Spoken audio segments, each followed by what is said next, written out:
Deep within the pages of ancient scriptures lie truths so chilling they've been intentionally veiled from the world. We're not talking about angels or demons, those well-known figures of the supernatural. No, these are beings born from the very will of heaven, existing in the shadows between light and darkness, defying everything we think we know. Have you ever wondered about the terrifying creatures that walk or fly just beyond our understanding? Imagine the burning seraphim, their wings alight with the glory of God, circling the divine throne with an unrelenting fiery fervor. Or picture the Leviathan, a fire-breathing monster lurking in the dark depths of the sea, waiting for the moment of reckoning. What about the Nephilim, the giants, born from forbidden unions of heaven and earth? Their existence an ancient mystery that still echoes through time. And then there are the Ophanim wheels of justice, spinning with divine purpose and power, unceasing and unyielding. These aren't mere stories. These creatures are living symbols of the eternal battle between holy order and the chaos that threatens it. They are revelations hidden in plain sight, and today we're about to uncover them. But before we dive in, I want to know, how much do you really know about the forbidden creatures of the Bible? Drop a 777 in the comments if you feel ready to uncover the secrets that have been kept from us for millennia. And thank you to those of you who've supported us through Super Thanks. You're helping us share these powerful truths with the world. Now let's open the gate and see what's been hidden all this time. Terrifying truth, 12 forbidden creatures God hid, not angels nor demons. Number 1. First comes Behemoth, that colossal sentinel of the earth, whose shadow stretches across the fabric of ancient mystery. Picture Job, battered by grief and questions too heavy for his mortal heart, standing in the dust, when God himself leans close and whispers, "Behold now Behemoth, which I made along with you." It wasn't a threat hanging in the air. It was a revelation, a sacred unveiling of something both terrifying and beautiful. Behemoth is no mere beast, wandering the edges of myth. He is the guardian of the untamed wilds, sculpted from the very clay that cradled Adam, infused with the breath that still dances in your own lungs. His towering frame is forged with limbs as rigid and enduring as iron pillars, his tail sweeping through the air like a mighty cedar bowing under the wind's command. Can you imagine standing so close that the ground itself seems to pulse with the quiet throb of his heartbeat? He reclines beneath the lotus trees, veiled by leaves that tremble though he does not. There, hidden in plain sight, he remains undisturbed, even as rivers rage past their currents, powerless to move him. Not even the schemes of kings or the sharpened steel of warriors can coax him from his tranquil domain. No cunning hook finds purchase in his jaw, no chain dares encircle his neck. Isn't it striking that something born with such overwhelming strength chooses instead the gentle work of grazing? That it drinks peacefully from rivers it could easily divert or dry up at a mere shift of its weight. And still, in every silent ripple of his breath lies enough force to fracture mountains. Yet Behemoth does not rise to conquer or shatter. He exists as a living testament to awe, a creature of divine restraint, whose immense power bows only to the sacred laws set by the Creator's hand. What might it do to your heart to witness such majesty, to know that not all might was fashioned for violence or rule? Generations of scholars have crowded around ancient scrolls, wrestling with Behemoth's identity. Was he a hippopotamus trudging through murky waters? A dinosaur whose bones now lie hidden beneath eons of soil? Or something far more elusive, a spiritual archetype, a symbol that anchors God's authority over every corner of the physical realm?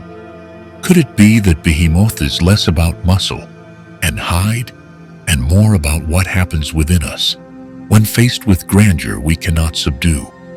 In a world that crowns brute force and crushes gentleness, Behemoth stands as a quiet rebuke.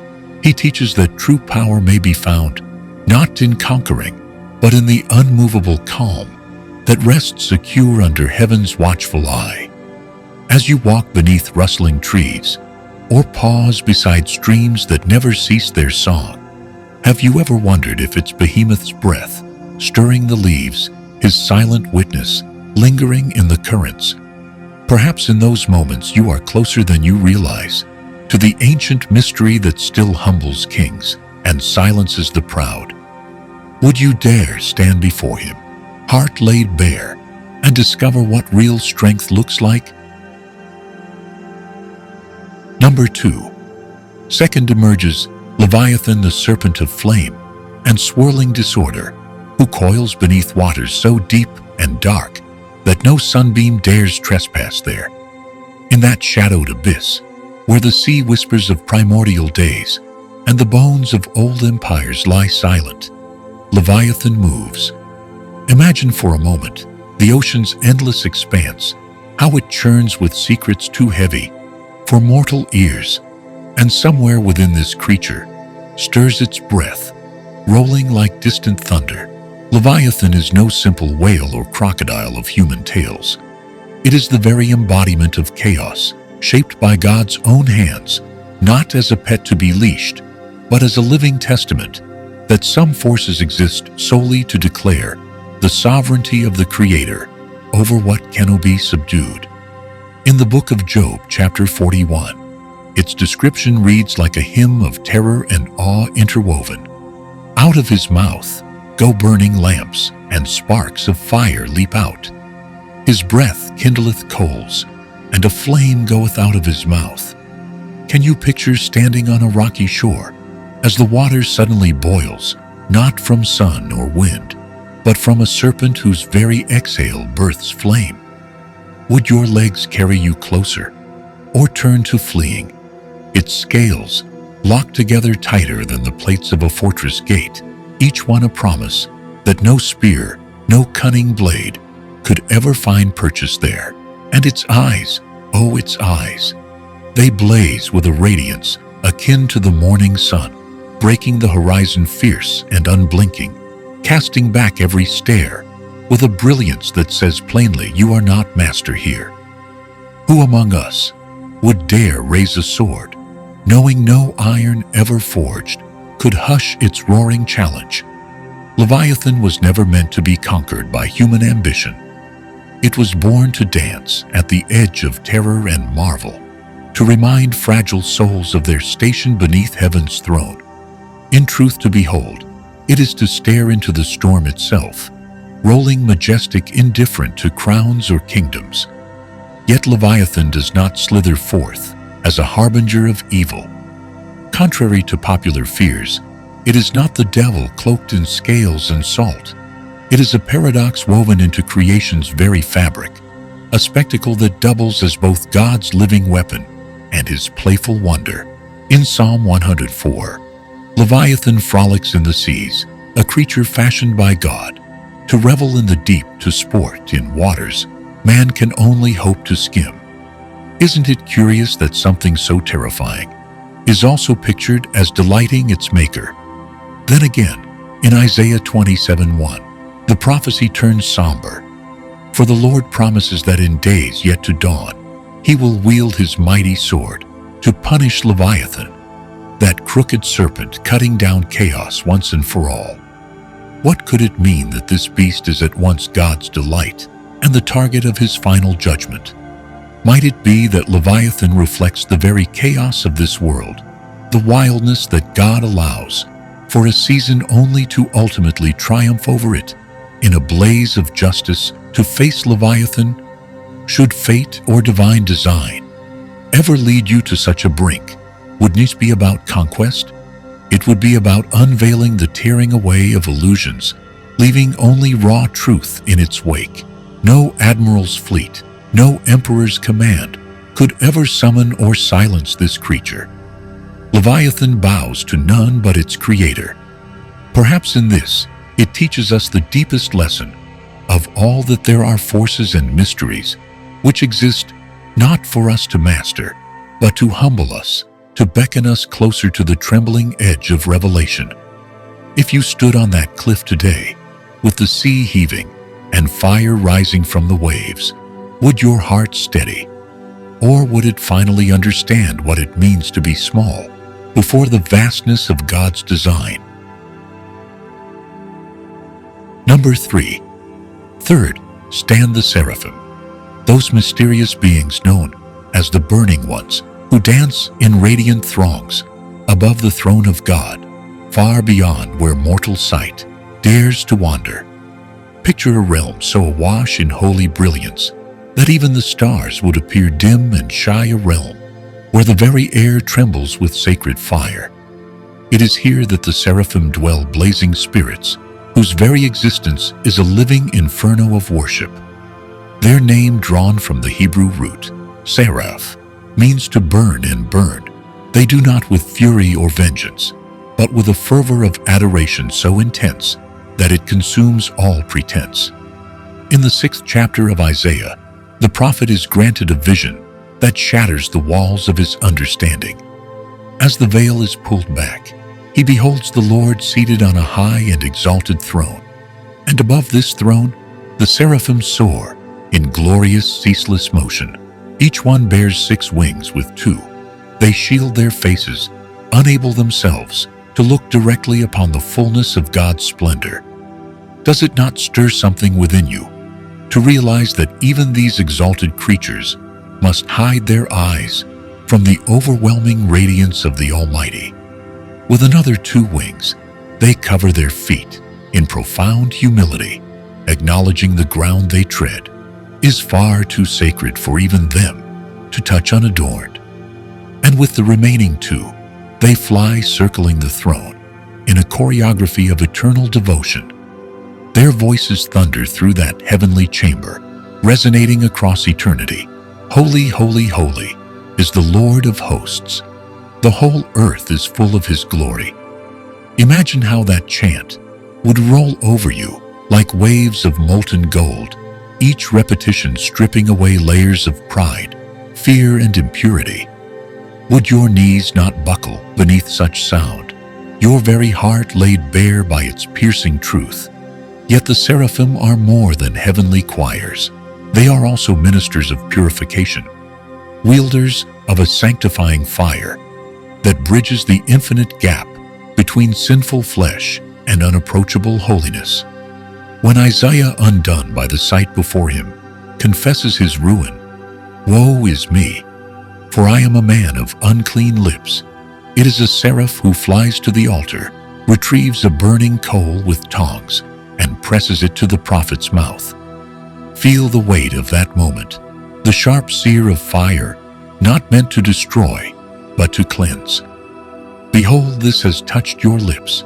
Your guilt is taken away, and your sin atoned for. Could you stand still if a coal from heaven's altar was brought to your lips? What would it burn away in you? Unlike the angels who are dispatched to deliver divine decrees to earth, or the cherubim who guard Eden's gates and watch over the ark, the seraphim have no mission beyond worship.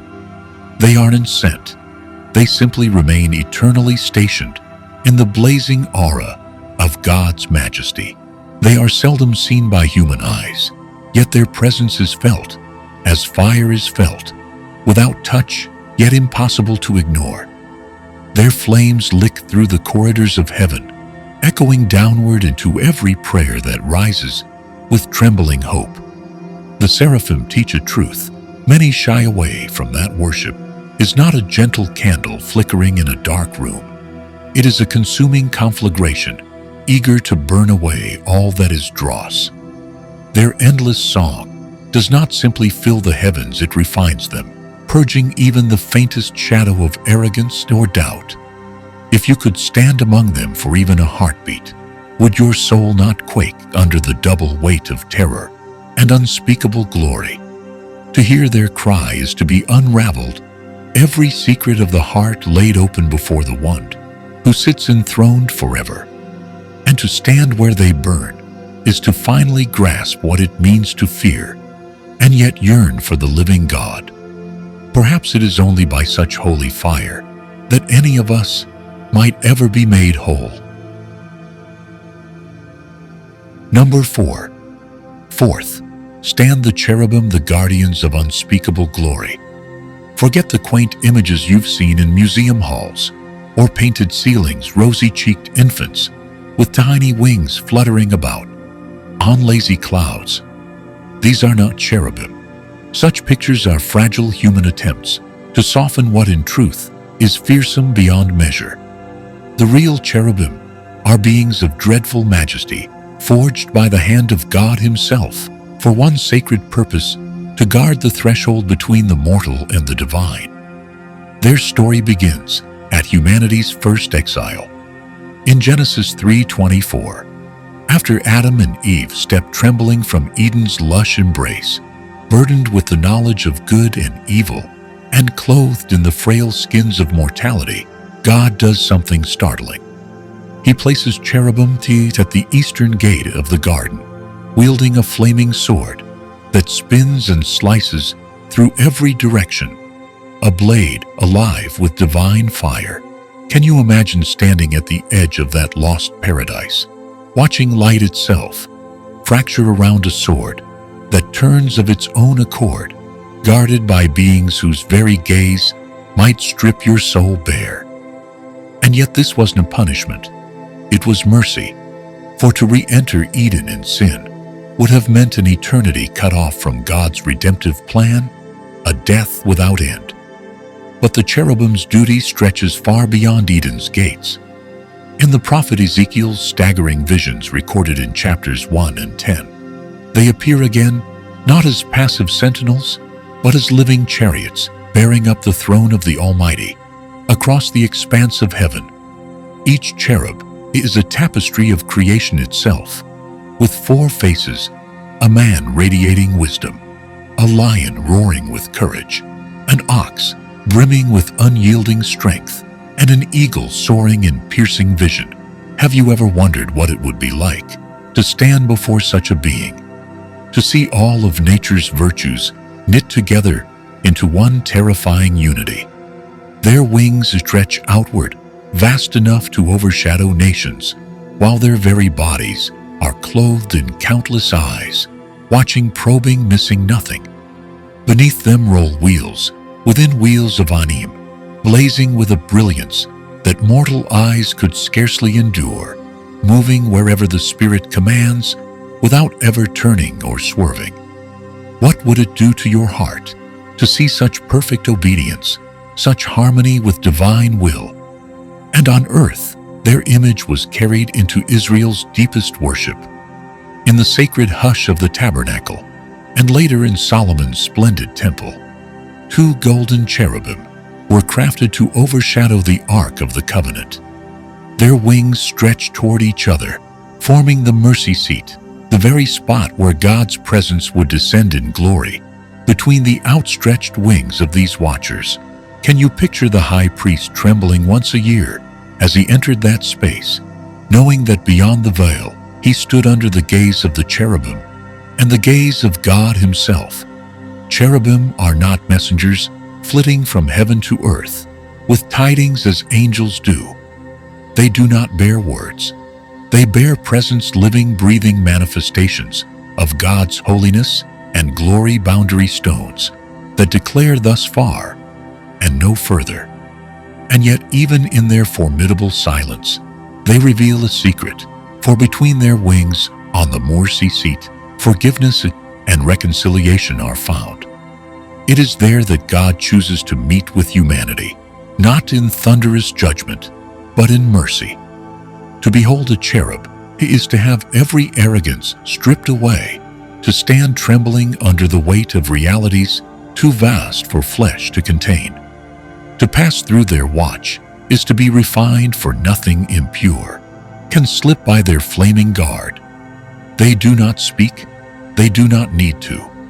Their very stillness commands reverence. If you found yourself at the edge of such holiness, would you step forward, heart laid bare, to seek the mercy that waits between their wings? Or would you fall on your face, undone by the silent roar of glory? Number 5. Fifth are the Nephilim, the fallen giants, whose very name stirs an ancient dread. Long before the flood, in those shadowed epochs, when humanity was still learning to walk upon the earth's fragile crust, there arose a race unlike any other. The scriptures give us only a few haunting words in Genesis 64. There were giants in the earth in those days, mighty men, which were of old men of renown. Yet beneath these sparse lines lies a story so tangled with mystery and terror that it continues to echo through every corridor of myth and whispered legend. These beings were called Nephilim, giants, yes, but also anomalies, the grim offspring of a forbidden mingling. The Bible speaks of the sons of God, who looked upon the daughters of men and took them as wives. Who were these sons of God? Scholars and dreamers have wrestled with this question for millennia. Some believe they were angels glorious, once, now, fallen and swollen with lust that drew them to mortal beauty. Others suggest they were mighty kings or lesser divine beings, corrupted by ambition that reached beyond the boundaries set by heaven. Whoever they truly were, the outcome was the same: a race born of transgression, straddling two worlds, neither fully divine nor entirely human. The Nephilim walked the earth as towering colossi, their very footsteps leaving imprints that legend could not fill. They loomed over mankind, not only in stature, but in influence, becoming the warlords and tyrants of their age, men of renown, whose deeds were sung in terrified awe around flickering fires. Imagine living in such a world, where these hybrids strode across valleys and claimed kingdoms by sheer force, their appetites for violence staining the earth deeper with every generation. Would you have bowed in fear or fled to the distant hills, hoping their shadows never darkened your door? Their existence was an affront to the delicate order of creation, a rupture that poured arrogance and bloodlust into soil meant for peace. In time, God surveyed the corruption that had spread like a dark contagion and grieved over what his world had become. So came the flood, a cosmic reset, mighty waters rising to cleanse the ground of giants and men alike. The Nephilim, despite all their monstrous might, could not stand against the judgment that poured from heaven. They were swept away, their voices silenced beneath waves that knew neither mercy nor favoritism. Yet though their bodies perished, their legend did not drown so easily. Whispers of them survived, carried by terrified survivors into new lands and later woven into the tapestries of countless cultures. Some believe the disembodied spirits of the Nephilim became the demons that now haunt the unseen places of the world, forever restless, forever seeking to reclaim the flesh they lost. Others see remnants of their bloodline in giants, who later strode upon biblical pages like Goliath, who taunted Israel's armies, or Og, king of Bashan, whose bed was said to be of iron and nearly 14 feet in length. Could it be that old blood sometimes stirs, that ancient rebellions still breathe beneath our own skin? The Nephilim are more than faded bones, buried beneath layers of forgotten earth. They stand as living symbols of rebellion, a dire testament to what happens when heavenly power trespasses into earthly desire. They teach that not all strength is sacred, that sheer greatness divorced from holiness becomes a curse. As you ponder their story, have you ever considered how easily gifts meant for blessing can turn to instruments of ruin when wielded by pride? Their legacy haunts not just the edges of Scripture, but perhaps the fragile edges of our own world, where unchecked ambition still builds giants of another sort. If the Nephilim were a warning written in flesh and shadow, are we wise enough today to heed it? Number 6 are the locusts of the abyss, the dreadful swarm unleashed as stinging heralds of divine judgment. Their terror emerges in the book of Revelation, when the fifth angel lifts his trumpet to his lips, and at once the heavens split with a blast that rolls through the fabric of creation itself. The sky fractures, releasing a pillar of smoke that billows up from the yawning mouth of the abyss. From this churning darkness rise beings no mortal eye has ever truly seen, beings John could only describe with trembling words drawn from visions that shattered the edge of human reason. They are called locusts, yet every heartbeat of their description warns they are nothing like the insects that devour crops and vanish with the wind. These are agents of torment, commissioned from the pit itself, bearing the very sting of God's righteous judgment upon a stubborn, unrepentant earth. Revelation 9:1-11 sketches them in lines of nightmarish artistry. They wear faces that resemble humans, perhaps, to mock the image of man. Their hair flows long like that of women, their teeth gleam with the savagery of lions, and across their chests lie breastplates of iron, impervious and cold. When they move, their wings roar like an army of chariots surging into battle. Could you stand still if such a sound rose behind you on the horizon? Their tails twist like scorpions, armed with barbs that do not bring death, but a searing agony that drives men to claw at the grave, only to find that death itself has turned its face away. For 5 relentless months, these creatures are given authority to inflict pain so profound that humanity will beg for an end that refuses to come. How terrifying to realize that these are not mindless pests rampaging through fields. Unlike earthly locusts that strip the land bare, these do not harm trees or blades of grass. They follow precise orders, sparing all who bear the seal of God upon their foreheads. This is no chaotic plague loosed at random. It is a scalpel in the hand of heaven, cutting where rebellion festers. Their commander stands cloaked in deeper dread still. Scripture names him Abaddon, in Hebrew Apollyon, in Greek, both meaning the destroyer. Yet he is not a king ruling over mortal realms. He reigns instead over ruin, presiding with dark authority over the legion that pours from the abyss. Imagine hearing his name whispered through smoke and flame, knowing that his crown is forged from desolation itself. Scholars and seekers have argued over what these locusts truly represent. Some see in them allegories of spiritual anguish, the torments of a conscience finally forced to reckon with divine truth. Others tremble at the thought they are glimpses of future warfare, demonic forces made flesh, or even monstrous technologies born of human hubris.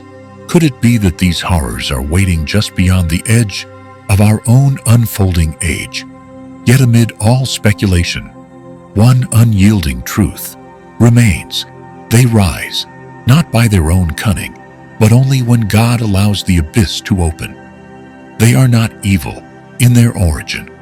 They are instruments summoned as the fierce ambassadors of a justice long deferred. They carve into human history a reminder that mercy, though vast and patient, is not infinite. When it finally gives way to judgment, that judgment will arrive, not as a whisper, but as the thunder of countless wings shaking the heavens. To hear those wings is to stand on the brink of doom. To feel the stab of their sting is to taste what it means to be utterly beyond grace.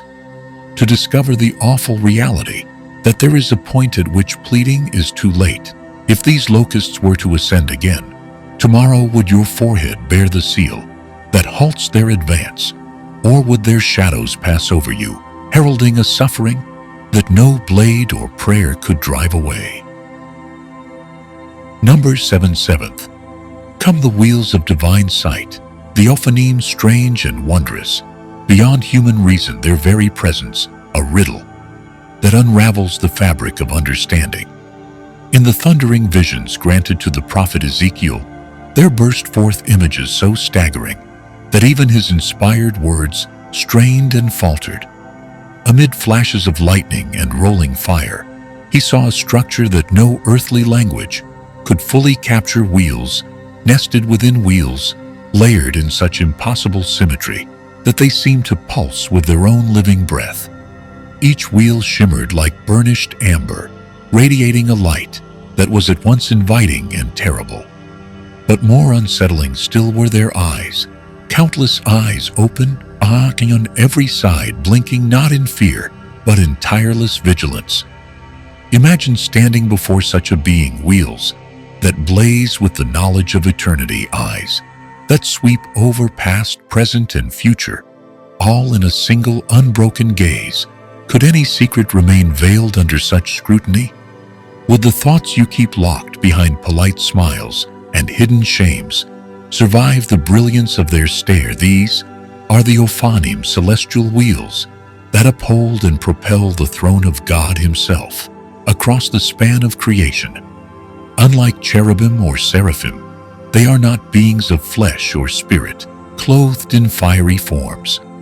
They are constructs of unadulterated glory, cosmic mechanisms forged by the breath of God, living architecture that pulses with divine purpose. Wherever the Spirit desires to go, there the wheels turn, instantly shifting in every direction without ever needing to pivot. There is no hesitation, no correction of course. Their movement is a dance of flawless obedience. Where the cherubim rise, bearing up the throne, in their union of faces, man, lion, ox, and eagle, it is these wheels that lift and turn them, guiding the very platform upon which God's feet rest. They do not lead, they respond, embodying the purity of service, without question or pride. Each rotation is an act of worship. Each blaze of light is a testimony to omniscience. To witness the Ophanim is to be confronted by the hidden machinery of the cosmos, the unseen gears that whirl beneath the tapestry of stars, guiding seasons, histories, and human destinies alike. Their turning is the rhythm by which galaxies dance their fire, the revelation that burns away shadows. In their motion carries judgment, revelation, and the splendor of glory that pours from the very heart of the Almighty. Could it be that every time your life shifts in ways you do not comprehend, it is because these wheels have turned, adjusting creation's course by increments too sacred for mortal reckoning? Some theologians, grasping for metaphors, have likened them to a kind of heavenly technology, divine machinery that makes the universe run. Others read Ezekiel's visions as symbolic paintings in prophecy, meant to teach us about God's infinite awareness. But perhaps such interpretations fall short. Perhaps the Ophanim are more than lessons or allegories. Perhaps they are mystery in its purest form, the very embodiment of realities that eyes of flesh were never built to behold. And so when these wheels turn, all of creation turns with them. Every kingdom that rises or falls, every tear shed in secret, every spark of hope or tremor of fear, all are somehow woven into the orbit of these wheels, caught up in a choreography that has never once faltered since time itself first took breath. If you were granted just a glimpse of their endless revolutions, would your heart not quake to realize how small your greatest ambitions truly are? Or perhaps, would you find comfort in knowing that even your hidden struggles are caught up in the majestic, all-seeing order that these wheels uphold, turning forever at the whisper of God's will? Number 8. Eighth are the four living creatures, the throne bearers whose very presence defines the holy perimeter around the Almighty. Surrounding God's throne, like sentinels of blazing mystery, they stand in a brilliance no human eye could endure. Without trembling, they are neither angels as we picture them, nor men clothed in mortal frailty. They are something wholly other, guardians of glory, primal archetypes, woven from the fabric of creation itself, eternally fixed in their purpose to magnify the Most High. Each of these beings bears 4 faces, a living tapestry that captures every domain over which God reigns.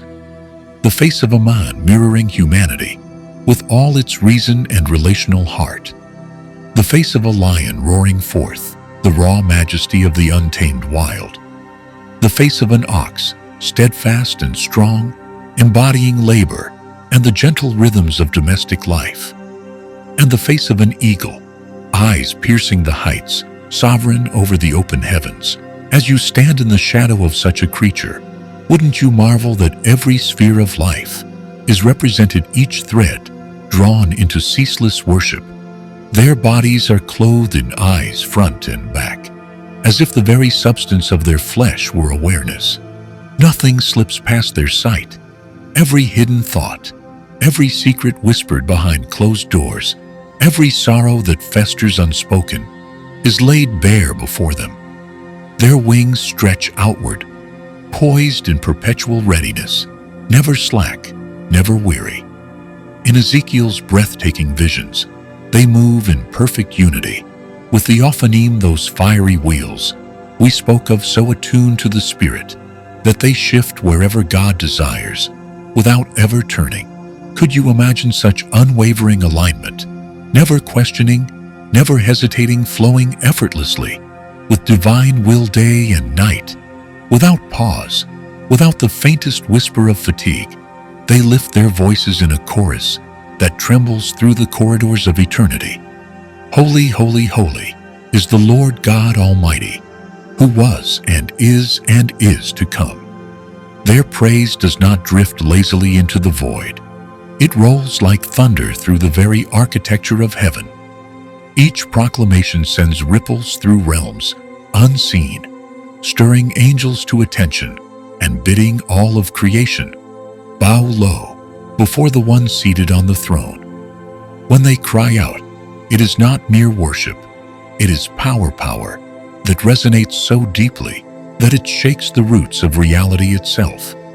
In Ezekiel's revelations, these living creatures bear up the throne itself, becoming living pillars that support the divine majesty wherever it chooses to rest. Imagine what it means to shoulder such a weight, to uphold the dwelling place of God. Then, in John's revelation, they are shown standing closest to the throne, encircling it in a radiant dance of light and awe, ever the first to offer glory and adoration. How might your spirit respond if granted a glimpse of such proximity of beings so near to God that His radiance spills over them like a tide? They are not hollow symbols, etched for poetry's sake. They are living archetypes, breathing embodiments of strength that does not falter, wisdom that sees far beyond mortal cunning, loyalty that knows no betrayal, and spiritual sight that penetrates every veil. In their very design, they whisper a profound truth that every part of creation, from the lowing cattle in the field to the eagle tracing silent paths across the sky, has its appointed place in worship. They teach that true adoration is not an occasional song or ritual, but a perpetual state of being, a continuous outpouring that rises simply because it must. To see these creatures is to stand in the innermost court of heaven, to find yourself so close to the divine heartbeat that all lesser concerns are burned away. To hear their voices is to feel eternity press upon your chest, each syllable a drumbeat, calling your own soul to rise and echo back, holy, holy, holy. If you were brought into that circle for but a moment, would you dare speak, or would the sheer weight of glory seal your lips in reverent silence? Number 9. Ninth is the dragon, the arch enemy of heaven, a figure so drenched in dread and cosmic significance that his very appearance unravels the heart. In the pages of Revelation, John is given a terrifying vision. Rising out of swirling chaos comes a colossal red dragon, his scales glistening like fresh wounds under a cruel sun. This is no mere beast that stalks dark forests or lurks beneath troubled seas. This is a creature whose essence is rebellion itself, the living embodiment of all that defies the throne of God. 7 heads crown his monstrous form, each bearing a diadem that speaks of stolen rule of authority claimed, but never granted. Upon those heads sit 10 horns bristling with aggressive power, a grotesque parody of dominion, meant only to strike fear into the hearts of those who behold him. What might it feel like to stand beneath such a towering abomination, its many eyes searing into your soul, promising dominion through deceit? Scripture does not hide who this dragon is. Revelation declares him openly, the ancient serpent who once slithered through Eden's purity, whispering ruin into innocent ears. He is Satan, the deceiver of the entire world, who once basked in the brilliance of heaven before pride bloated his heart and drove him to challenge the Almighty. With a flick of his terrible tail, he sweeps 1/3 of the stars from the sky, a chilling symbol of the countless angels who, seduced by his arrogance, fell alongside him into the abyss. Could you imagine the heavens darkening in sorrow, stars tumbling like tears across the firmament as loyalty fractured under the dragon's hiss? John's vision grows even darker as the dragon stands poised before a radiant woman, clothed with the sun itself, the moon under her feet, and a crown of 12 stars upon her head. She groans in labor, about to give birth to a child, destined to rule all nations with an iron scepter. The dragon crouches there, jaws wide, ready to devour the newborn in the very instant of life's first cry. But heaven will not permit it. In a breathtaking turn, the child is caught up to God and to his throne, snatched beyond the dragon's claw. War erupts across the celestial heights. Michael the archangel rallies heaven's hosts, and a battle blazes with a fury that shakes eternity. In the end, the dragon is overthrown, hurled down from the vault of heaven to the soil of earth, cast out but not yet destroyed. His wrath finds a new target, the woman and the rest of her offspring, identified in Revelation as those who keep the commandments of God and hold fast to the testimony of Jesus. Is it any wonder that your own trials often burn hottest when your faith burns brightest? Could it be that his ancient malice still prowls closest to those who bear the marks of heaven upon their souls? But the dragon is more than a creature of nightmares. He is the very spirit of domination, clothed in deception, breathing out destruction. His many heads symbolize the seductive and fractured powers of the world. His crowns mock the true authority that belongs to God alone, and his fiery breath is a war waged ceaselessly against truth. Yet for all his monstrous grandeur, he remains a shadow of what was lost, a fallen prince who traded eternal splendor for fleeting rebellion. His rage is his doom, for every thrash of his tail, every roar that rends the night, only hastens the hour of his final judgment. To follow the dragon is to set your feet on a path that runs directly counter to heaven, a trail littered with broken promises and sealed in inevitable ruin. But to stand firm against him, to resist his whispered lies and counterfeit glories, is to take your place in the age-spanning battle between light and darkness, truth and the ancient lie. If the dragon stalked visibly across your path today, would you flee in terror? Or would you lift your eyes to the throne he once dared oppose, trusting that his power ends precisely where God's justice begins? In this struggle, neutrality is an illusion.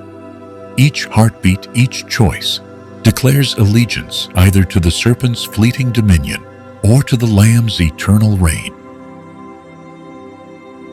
Number 10th, are the 4 horsemen riders of the end, summoned from the depths of eternity, when the Lamb, the only one found worthy to break the seals, opens the first 4 scrolls of destiny in the haunting pages of Revelation. With each crack of a seal, the fabric of time is torn a little wider, and through these rifts ride 4 terrible heralds. They are not unleashed by human hand or dark sorcery, but by divine decree, dispatched with chilling purpose to stride across the stage of history. Revelation 6:1 state reveals their approach in solemn cadence, each rider emerging in eerie silence that nonetheless shakes the very bones of creation. They do not speak, for they have no need of words. Their mere appearance sends nations into trembling, crumbles thrones, and exposes the brittle scaffolding of human pride. The first rider advances on a white horse, a crown gleaming upon his brow, and a bow held ready in his grasp. At first glance, one might mistake him for a savior radiant regal, arrayed in what seems holy light. But look closer, and you will see the sly curve of deception. This is conquest masquerading as righteousness, a mimicry of divine mission, twisted for dominion's sake.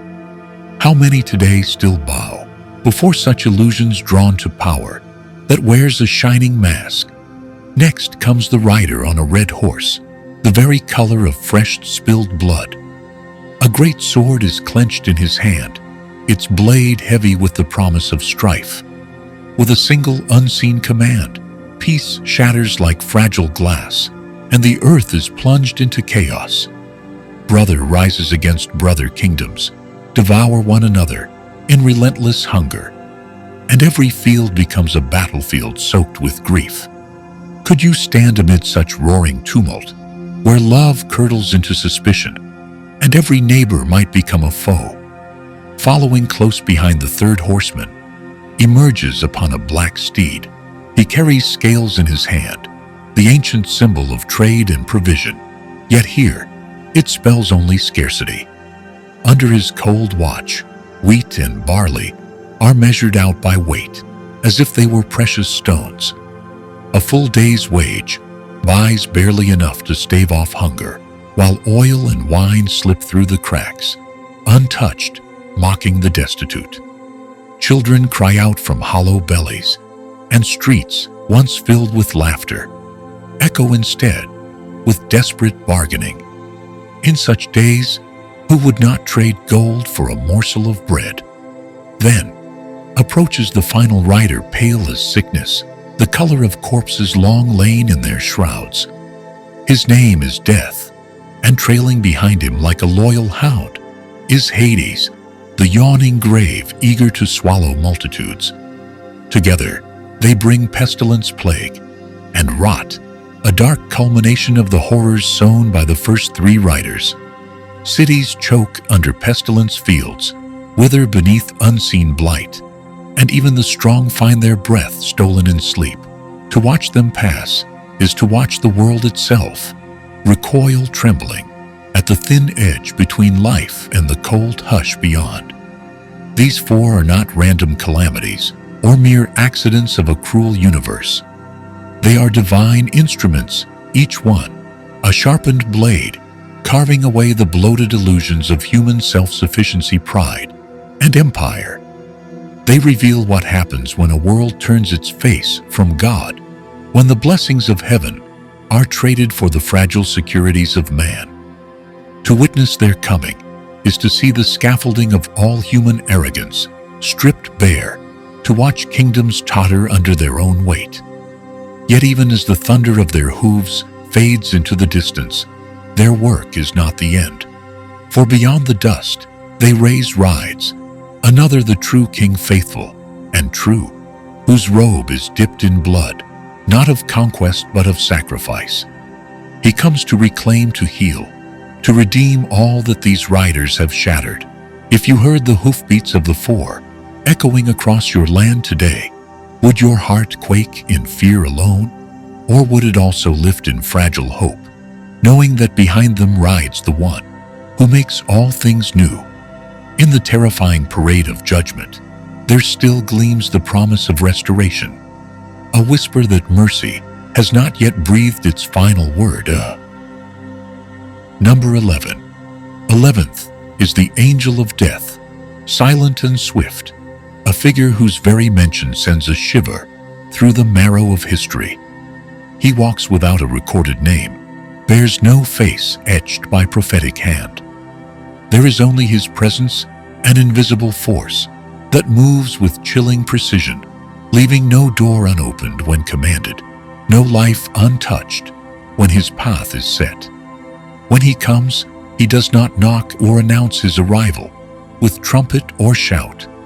He slips through shadow and moonlight alike, unseen yet utterly unstoppable. His first haunting appearance in the scriptures unfurls across the darkened plains of Egypt. In Exodus 12, as the final plague descends, midnight hushes the land under a terrible expectation. Then he moves the angel of death, the unerring blade of divine judgment, passing from palace to hovel, from the firstborn of Pharaoh, who lay in silken splendor, to the lowliest servant's child sleeping on a pallet of straw. None are spared, save those hidden under the sign of sacrificial blood. Imagine the wails that rose up to heaven that night as Egypt awoke to a grief deeper than any war could ever bring. Yet the angel did not linger, nor did he act from cruelty. He obeyed only the voice of God, exacting justice with neither hesitation nor malice. Years later, in 2 Samuel 24, he appears again, this time stretching out his hand over the rooftops of Jerusalem. A plague unleashed for David's sin sweeps through the people, and 70,000 fall beneath its silent tide. David, broken by the weight of his guilt, pleads for mercy, and it is God who stays the angel's hand, saying, "It is enough." Have you ever wondered what it would be like to see that unseen sword poised above your own city, waiting only on the whisper of divine restraint? Again, in 2 Kings 19, he walks the night air outside Jerusalem's walls, passing through the vast Assyrian camp with neither shout nor clashing steel. By dawn, on 85,000 soldiers lie still, their breaths snatched away in silence. No warrior's blade had been drawn, no champion had risen to fight. Only the angel of death moved among them, fulfilling a judgment older than any king's decree. In such moments, the mightiest armies crumble like sandcastles before the tide of God's purpose. Yet do not mistake him for chaos, or confuse his mission with evil. He's not a demon loosed by whim or rage. He is justice given from divine will, wrapped in a quiet that is far more terrifying than any scream. And yet beneath this grim role, there breathes another mystery, for many have believed he serves also as a guide. To the wicked, his approach is terror incarnate, the sudden plunge into darkness with no hand to steady them. But to the faithful might he come as mercy itself, gently lifting the weary across that final threshold. Could it be that behind his shadow stands a kindness waiting to carry the soul into light? Traditions outside the sacred text have clothed him with names: Azrael, among some Malik al-Maut, among others, or simply the Reaper. Tales have woven him into countless cultures, each trying to grasp what it means to meet the edge of life. But the Bible offers something richer than a name. It gives him a purpose. He stands as an eternal reminder that life is not ours to clutch forever, and death is never mere accident or random thief. It is a door opened only by decree of the one who holds all breaths in his hand. To meet this angel is to stand on the trembling brink of eternity, where every mask falls away and the soul faces its true condition, whether he steps forth in shadow to claim the arrogant, or in radiant gentleness to gather the humble. He never arrives late. Have you ever paused to wonder if at the hour appointed his silent footsteps will come for you, not with cruelty, but with solemn grace, leading you from this fleeting dust into a realm where time and sorrow can no longer follow? Number 12. 12th are the satyrs, the spirits of desolation, that linger like mournful ghosts in the aftermath of divine judgment. They do not stand among the ranks of angels who sing before God's throne, nor do they march with the dark hosts of hell's legions.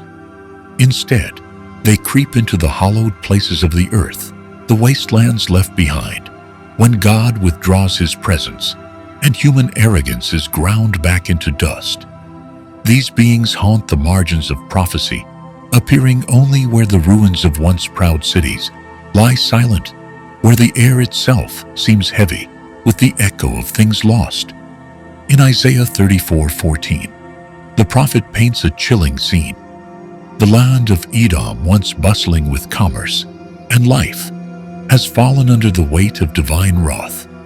Its palaces stand gutted, its streets overrun with nettles and brambles. And in this broken wilderness, strange creatures make their eerie procession.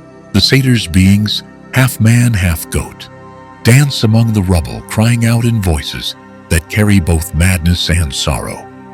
Could you stand amid those cracked stones and hear such cries without your own spirit trembling?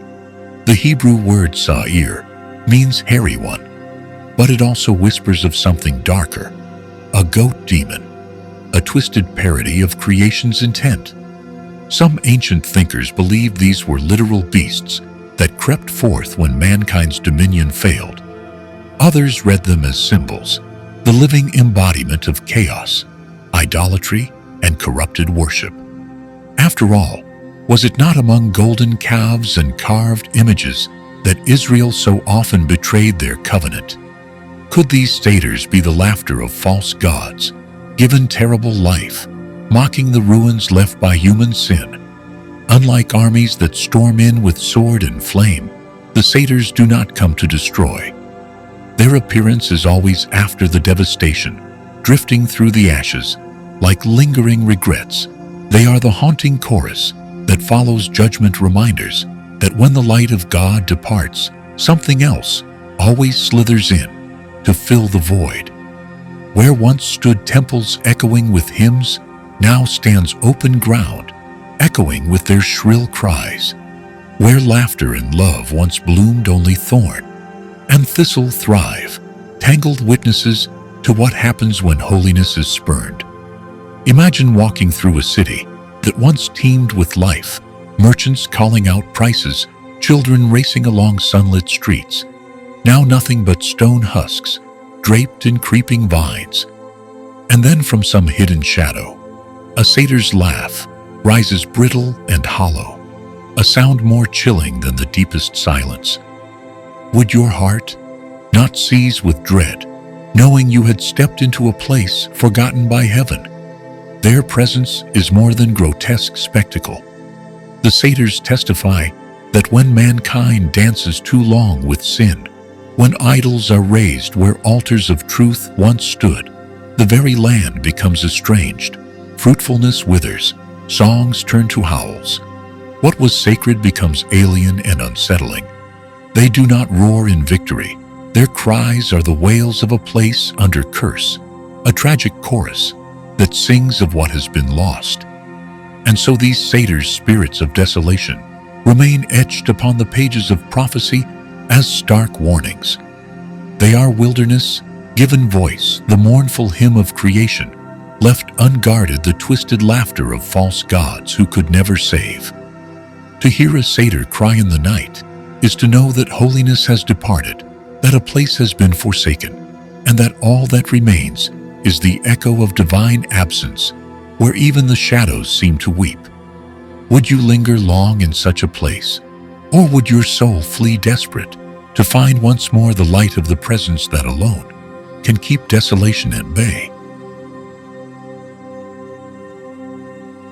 These 12 mysterious beings are far more than old stories inked on fragile scrolls.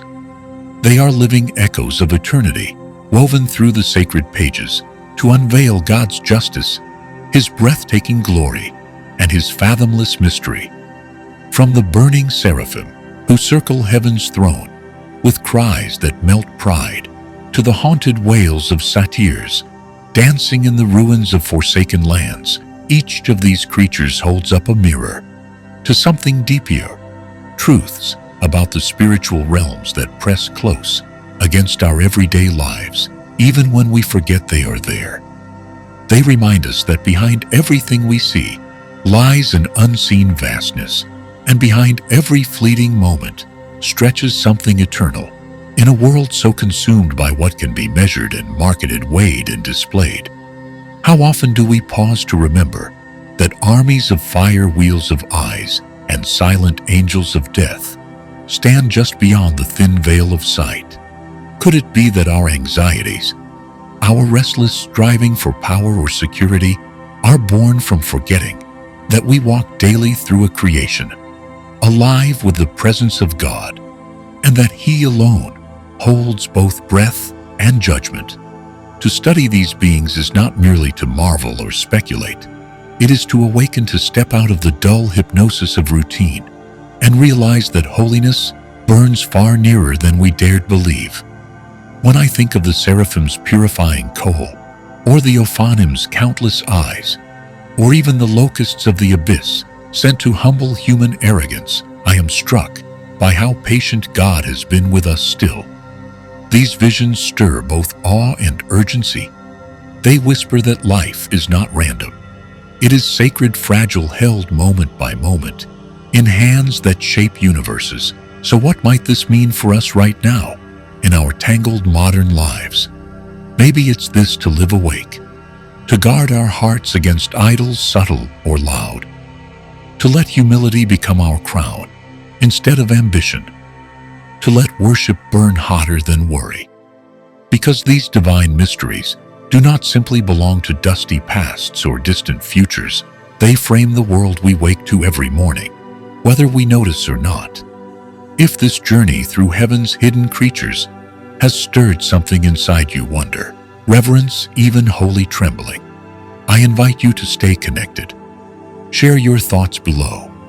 I'd love to hear which of these beings left the deepest mark on your spirit. Don't forget to like, subscribe, and turn on notifications so we can keep exploring these profound truths together. And if you feel led to bless this work through a super thanks, know that I cherish and pray over every gift. Above all, thank you for giving your precious time to walk these mysterious paths with me. May the God who commands seraphim and wheels of fire, who sets boundaries even for dragons and guides the silent angel of death, keep you close to His heart, awake, humble, and burning with the hope of eternity.